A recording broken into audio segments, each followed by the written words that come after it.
Guys, dito tayo ngayon sa aking bagong vlog.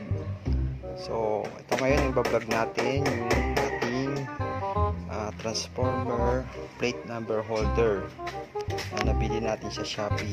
So, ito yung mga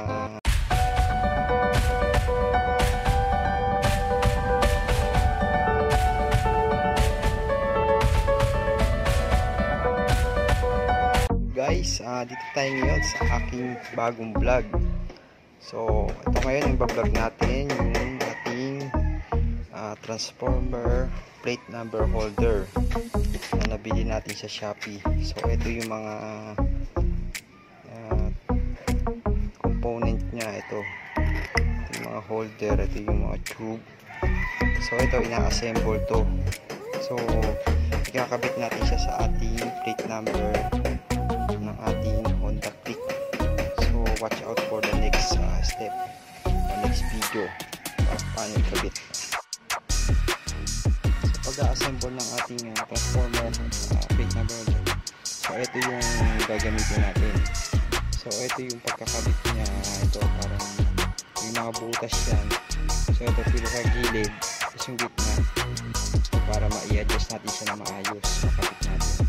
So ito magiging itsura niya. So pag kinabit natin ganyan, so dito yung screw ito, para mailapat natin siya na maayos.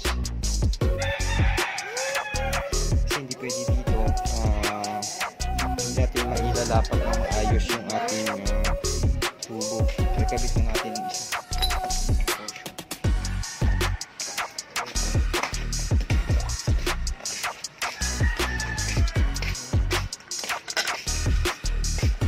Washer.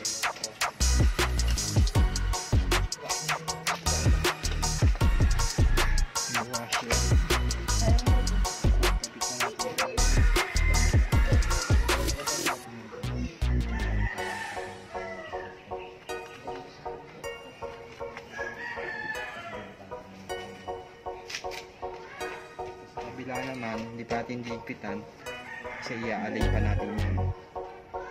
Gamit ulit ng screw. So ito sa pagpalitan natin yan ng mas maganda yung stainless. Kasi ito yung stainless yan.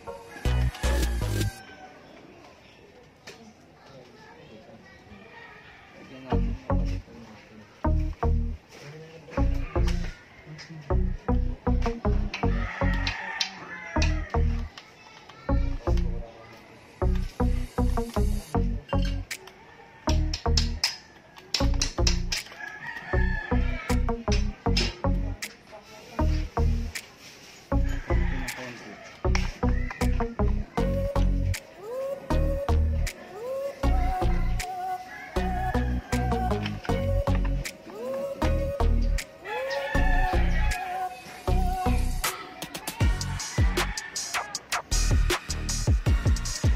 yan magiging itsura nito.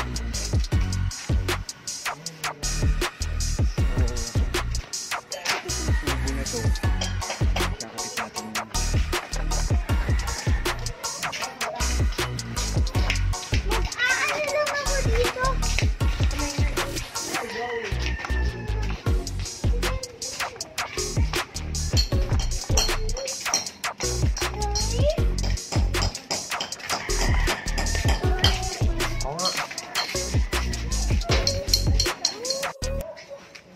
So yan itsura niya.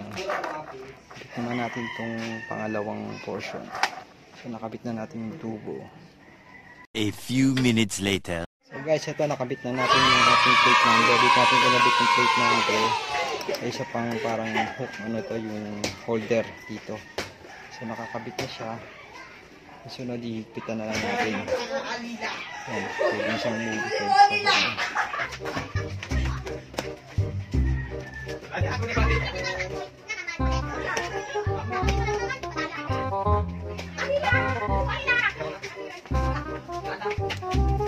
Sunod natin ikakabit itong tubo dito. So madali lang yan. Pagkabit yan, kabit natin. Higpitan natin siya.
license.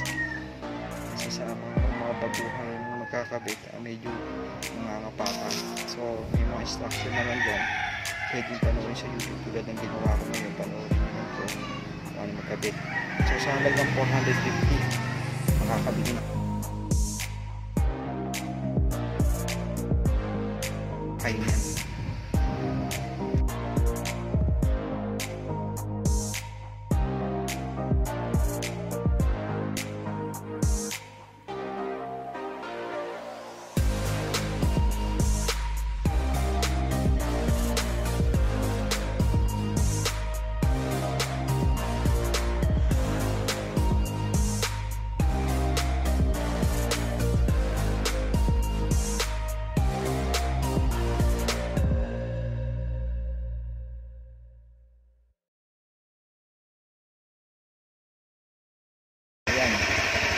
Order natin sa Shopee sa halagang 400 kasi sila.